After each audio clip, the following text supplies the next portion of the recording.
Did you guys see Bill Maher last night on gender? It's really scary. Weird, strange. People can't work out whether he was joking. Basically, he said, Trump has gone too far. We've got to be able to find a middle ground. Now we're back to saying there's only two sexes. It's like... Which he said, which is obviously ridiculous. Which is obviously, yeah. Like, people are saying, like, because I watch Bill Maher, I'm a fan. I know when he's joking. That didn't seem like a joke. No one knows. Yeah, I didn't even consider that it was a joke. I'm hoping it was a joke because I like Bill Maher. But this is the thing with gender identity ideology. It will make otherwise sane and intelligent people say the stupidest thing you've ever heard. This is mad. Yeah, I mean, what would make a judge even say that sex is changeable? You know what I mean? You go I just thought that it must be in Australian law now. It just must be this. It's now this bonkers thing is in the law. That's right. They've put it in. And then when you look at the SDA, that relies on CEDAW, which is the United Nations Convention for the Elimination of All Forms of Discrimination Against Women. And when you look at the 189 signatories who signed that document, what His Honour did was said that, yes, this now applies to, it's not on the basis of biological sex, it's now on the basis of gender identity. So when we look at the decision, this has the potential to impact all those signatory nations, because now CEDAW does not just pertain to, according to Australian law, biological women who are granted those protection on the basis that they had a feminine body, and for that reason they have been historically discriminated against.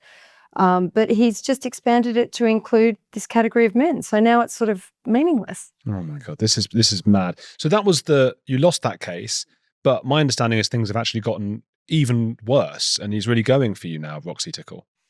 Yeah, so as I said, we are appealing, but so is he. Oh my God. So he is cross-appealing. He is appealing the decision he won. So the decision was indirect gender identity discrimination.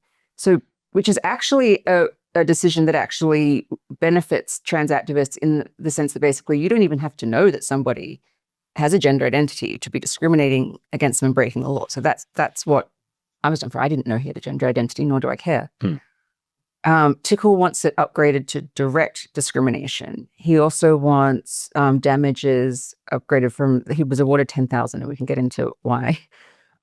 It's quite a funny story. He wants it upgraded from $10,000 to at least $30,000, and he wants aggravated damages of at least $10,000. It feels personal. Vengeful. Like I'm in a rights fight. I want my rights, and I want the rights of all women and girls. And I also actually want the rights of men to be able to say, like, this affects everyone. Men should also be able to say, nope, that's man. Simple as that. Men should also be able to have male-only spaces for recreation, privacy, and dignity. I have no problem with that. But so I don't feel like he is in a rights fight. I feel this is a personal to me. Or a money grab. Yeah. I mean, 30,000 is not nothing, is it? No, without a doubt. And I mean, we're also, the next sort of fight that we'll have an interlocutory hearing on the 7th of April. He's also going after me for costs. So our argument is this is public interest litigation. Everyone covers their own costs. His side is saying, no, Sal can pay for his costs. There's like $400,000 from round one. It's basically that we want $1 million. From you? From me. Yeah. Is he going to get that? Let's hope not. We're going to fight it out in court. But at first instance, I mean, he sort of cost capping application on the basis that he was impecunious, that he had pro bono lawyers, that this was public interest.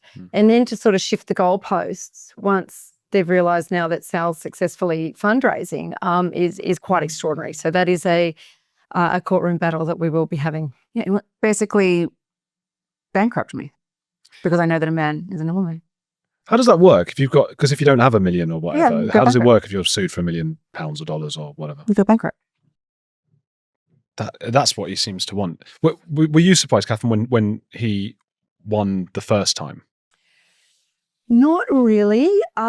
We had the hearing, and it was quite a challenging 3.5 days. And sitting in the courtroom, there were moments where you got the feeling, like with the way the judge's demeanour was, with respect to how the matter was being run. And then also, you know, the way that AHRC got up and, you know, our arguments were somewhat truncated. They really wanted to wrap it up and we wanted more time.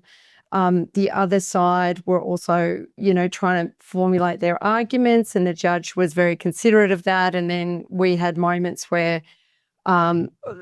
It sort of wasn't hostile, very, very hostile. The judge was yelling at my barrister. It was very uncomfortable.